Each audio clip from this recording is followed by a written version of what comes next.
أشهد أن لا إله إلا الله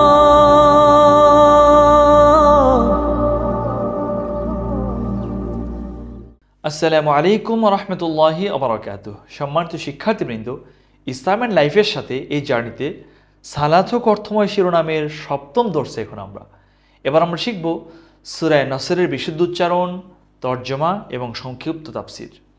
আমার সাথে সাথে আপনারা অবশ্যই মাস্ক করে তেলাওয়াতকে বিশুদ্ধ করে নেবেন। বিসমিল্লাহির রহমানির রহিম। إذا جاء نصر الله والفتح ورأيت الناس يدخلون في دين الله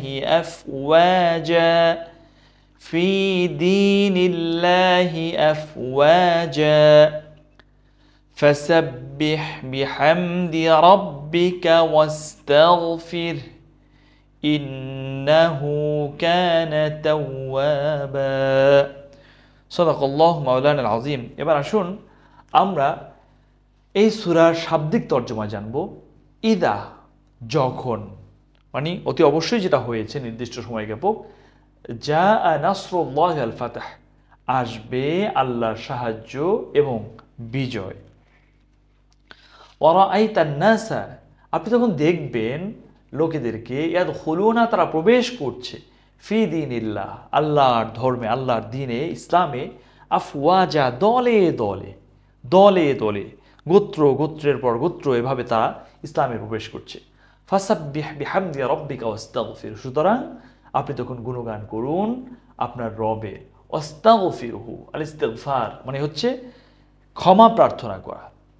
ইন্নাহু কানা তাওয়াবা, নিঃসন্দেহে তিনি হচ্ছেন তাওয়াবা, ক্ষমা পরবশ বা ক্ষমা প্রদানকারী।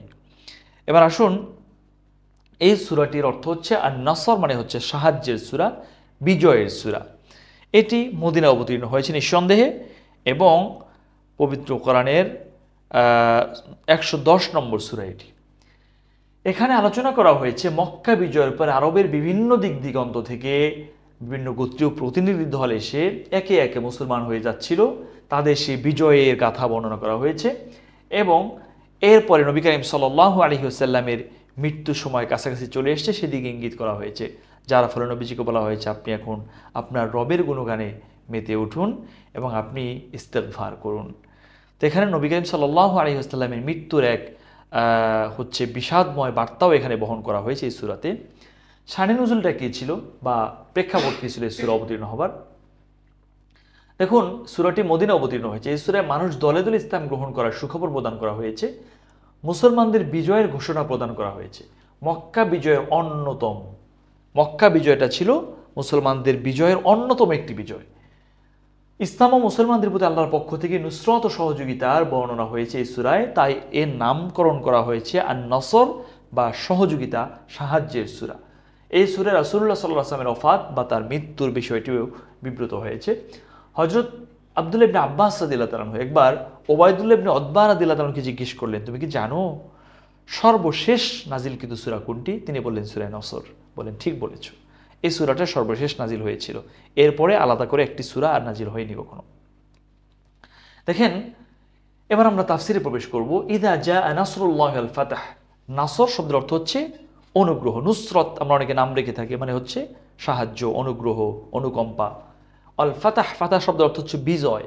ফাতেহ, বিজয়কারী, এ অর্থে আসে। তো এখানে আল্লাহর সাহায্য বলতে কাফিরদের বিরুদ্ধে যুদ্ধসমূহে আল্লাহর সাহায্য, যেমন বদর, উহুদ, খন্দক, খায়বার, সমস্ত জায়গায় আল্লাহ পাক মুসলমানদেরকে বিজয় দান করেছিলেন। এবং সর্বশেষ বিজয় হিসেবে মক্কা বিজয়, যা 8ম হিজরির 17 রমাদান মঙ্গলবার সকালে সংঘটিত হয়েছিল, এই দিনের বিজয়টাকে বিশেষভাবে আল্লাহ পাক এখানে ফাতহ হিসেবে উল্লেখ করেছেন। কারণ এরপরই আরব বিশ্ব মুসলমানদের পদানত হয়ে গিয়েছিল। এরপরই আরব বিশ্ব মুসলমানদের পদানত হয়ে গিয়েছিল, এবং তখনই আরবরা দলে দলে বুঝতে পেরেছিল যে মুসলমানরা এখন বিজয়ী শক্তি এবং ইসলামই হচ্ছে বিজয়ী ধর্ম। তারা দলে দলে ইসলাম গ্রহণ করছিল। দেখুন এখানে আরবি গ্রামার অনুযায়ী আতফুল খাসি আলাল আম, অর্থাৎ সকল ধরনের সাহায্য, বিশেষ করে মক্কা বিজয়, এর মাধ্যমে মক্কা বিজয়ের গুরুত্ব বোঝানো হয়েছে। আতফুল আম আলাল খাস, আতফুল খাস আলাল আম, খাসকে বিশেষ কিছুকে যখন সাধারণ কোনো জিনিসের সঙ্গে তুলনা করা হয়, মানে সাধারণ কোনো জিনিসের সঙ্গে যুক্ত করা হয়, তখন এর দ্বারা ওই বিশেষ জিনিসের গুরুত্বটাকে আরও পরিষ্কার করা হয়। এবার আসুন, ইদা জা নাসরুল্লাহ আল ফাতাহ, এখানে ইজা শব্দ দ্বারা নির্দিষ্ট সময় এবং বিলক্ষণ যেটা হয়ে গেছে এটার ব্যাপারে কোনো সন্দেহ নেই, ব্যর্থতা নেই, বরং সুনির্দিষ্টভাবে যেটা হয়েই গেছে এমন ব্যাপার। পক্ষান্তরে ইন শব্দটা আরবিতে যেটা হয়েছে কি হয় না দুদুল্যমানতা বোঝায় বা সন্দেহসূচক শব্দের জন্য ইন ব্যবহার হয়, আর ইজা শব্দটার ব্যবহার হয়ে থাকে নিশ্চয়তা বোঝানোর জন্য। এবার আসুন, বলা হয়েছে আপনি কি মানুষকে দেখেছেন তারা দলে দলে দিন ইসলামের মধ্যে প্রবেশ করবে বা করছে? মূলত মক্কা বিজয়ের পরে, অষ্টম হিজরিতে মক্কা বিজয় হলো, এরপরে নবম এবং দশম হিজরির ইতিহাসে একদম আমভাবে আল উফুদ মানে হচ্ছে দলে দলে বিভিন্ন গোত্র এরকম এসে মুসলমানদের কাছে ইসলাম গ্রহণ করছিল, নবীজির হাতে এসে বায়াত নিচ্ছিল, ইয়া রাসূলুল্লাহ আমরা ভুলের মধ্যে ছিলাম, আমাদেরকে ইসলামে দীক্ষিত করুন, আমাদেরকে কালিমার বাণী শিখিয়ে দিন। এভাবে করে করে তারা ইসলামে দীক্ষিত হচ্ছিল। তো এভাবে বলা হয় যে প্রায় 70-এর অধিক গোত্র এবং দল এভাবে একে একে এসে এসে এই 2 হিজরিতে তথা 2 বছরে তারা কিন্তু ইসলাম গ্রহণ করেছিল। দেখেন আরাইতান নাস, এখানে কেউ কেউ বলেছেন, ইমাম ইকরিমা এবং মুকাতিল, ওনারা দুজন বিশিষ্ট মুফাসসির ছিলেন, তারা বলেছেন এখানে আন-নাস দ্বারা উদ্দেশ্য হলো ইয়েমেনের বিশেষ একটি প্রতিনিধি দল। মূলত সব জায়গা থেকে আসছিল, কিন্তু ইয়েমেন থেকে যখন একটা দল আসলো তখন নবী করিম সাল্লাল্লাহু আলাইহি ওয়াসাল্লাম খুব খুশি হলেন, অনেক বেশি খুশি হলেন। তিনি তাদেরকে পেয়ে বললেন যে দেখো, এই যে আতাকুম আহলুল ইয়ামান, যে ইয়ামানবাসীরা তোমাদের কাছে চলে এসেছে মুসলিমরা, দেখো আযআফু কুলুবান, তাদের মন খুবই কোমল, এবং আরাক আফইদা, তাদের অন্তর হচ্ছে খুবই একদম হচ্ছে দয়ালু, এবং আল ফিকহু ইয়ামানিনা, আর ফিকহা এটা তো ইয়ামানেই চর্চা হবে সবচেয়ে বেশি, ওয়াল হিকমাত ইয়ামানিয়া, আর হিকমাত বা বিজ্ঞানের উৎকর্ষ ইয়ামানে সংগঠিত হবে বেশি। নবী করিম সাল্লাল্লাহু আলাইহি ওয়াসাল্লাম একটা ভবিষ্যৎবাণীও ছিল সাথে সাথে, এবং ইয়ামানিদের প্রশংসাও ছিল। তো এখানে মুফাসসিরিন বলে থাকেন এজন্যই যে নবী করিম সাল্লাল্লাহু আলাইহি ওয়াসাল্লাম যেহেতু তারা আসার কারণে বেশি খুশি হয়েছিল, আল্লাহ পাক হয়তো ওই আন-নাস দ্বারা এদের প্রতি ইঙ্গিত করেছেন, যেহেতু নবীজির বেশি খুশির কারণ ছিল ইয়ামানের লোকজন আসার কারণ। অধিকাংশ প্রতিনিধি দলই খুশি মনে নবী করিম সাল্লাল্লাহু আলাইহি ওয়াসাল্লামের দরবারে ইসলাম কবুল করতেন। কেউ বা আগেই ইসলাম গ্রহণ করে মদিনায় আসতেন, অর্থাৎ যারা আগেই তাদের এলাকায় বসে ইসলাম গ্রহণ করে ফেলেছিলেন তারা এখন জাস্ট নবীজির বারাকা নেওয়ার জন্য এসেছেন দলের সাথে। আবার কেউ কেউ নতুন ইসলাম গ্রহণ করার জন্য আসছিলেন। কিন্তু আরেক দিকে দেখা গেল মসজিদের বিভিন্ন কোণায়, তারপরে হচ্ছে মহল্লার বিভিন্ন জায়গায় মদিনার সাহাবীরা এবং মক্কার যে প্রবীণ সাহাবীরা তারা কান্নাকাটি করছে, মানে আমরা যাদেরকে মুহাজির এবং আনসার বলি, তারা কান্নাকাটি করছে। ঘটনা কি? কান্নাকাটি কেন করছেন? তারা বুঝে গেছেন যে আসলে নবী করিম সাল্লাল্লাহু আলাইহি ওয়াসাল্লাম হয়তো আমাদের মাঝ থেকে বিদায় নিয়ে যাবেন। এই আয়াত এবং এই সূরা যারা বুঝতে পেরেছিল যে ফাসাব্বিহ বিহামদি রাব্বিকা ওয়াস্তাগফির, হে নবী অতএব যেহেতু বিজয় হয়ে গেল, দলে দলে লোক আসছে, ফাসাব্বিহ বিহামদি রাব্বিকা ওয়াস্তাগফির, আপনি আপনার রবের প্রশংসায় নিয়োজিত হয়ে যান। তার মানে তারা বুঝতে পেরেছিলেন যে নবীজি হয়তো চলে যাবেন, তিনি আমাদেরকে ছেড়ে যাবেন।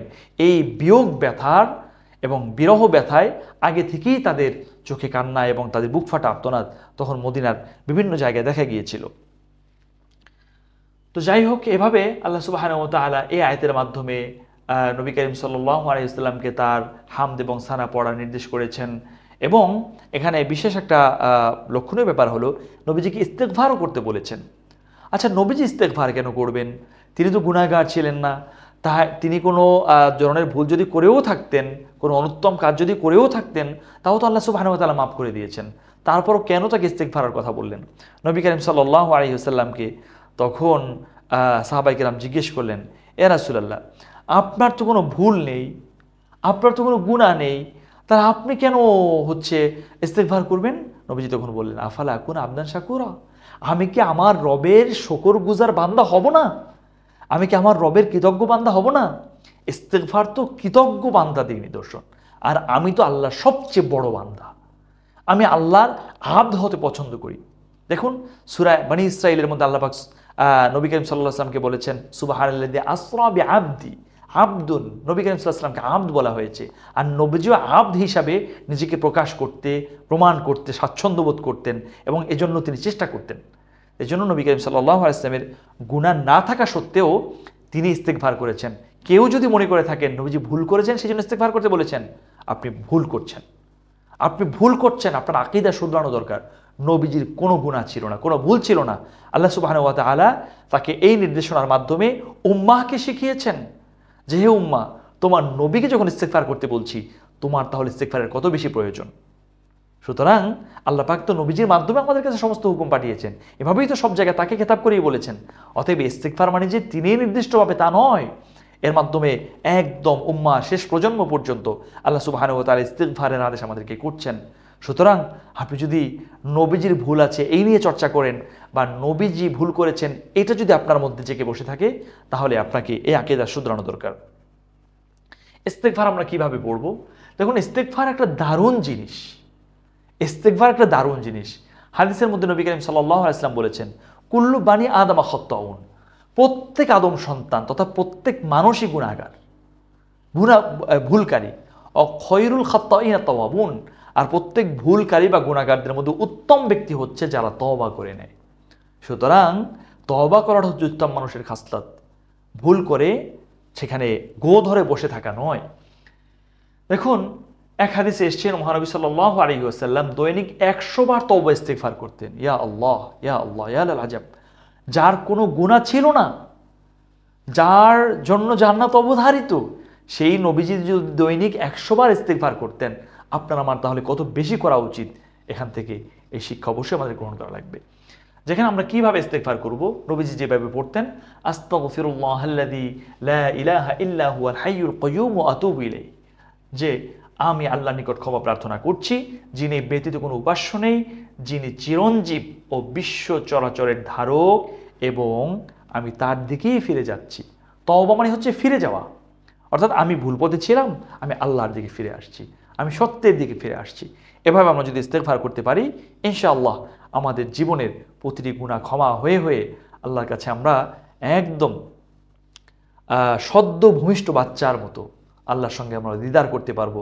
আল্লাহ সুবহানাহু ওয়া তাআলা আমাদেরকে এই তৌফিক দান করুন এবং এই আমল আমাদেরকে আমাদের জীবনে বাস্তবায়নের তৌফিক দান করুন। দেখা হচ্ছে পরবর্তী ভিডিওতে। আসসালামু আলাইকুম ওয়া রাহমাতুল্লাহি ওয়া বারাকাতুহু। أشهد أن لا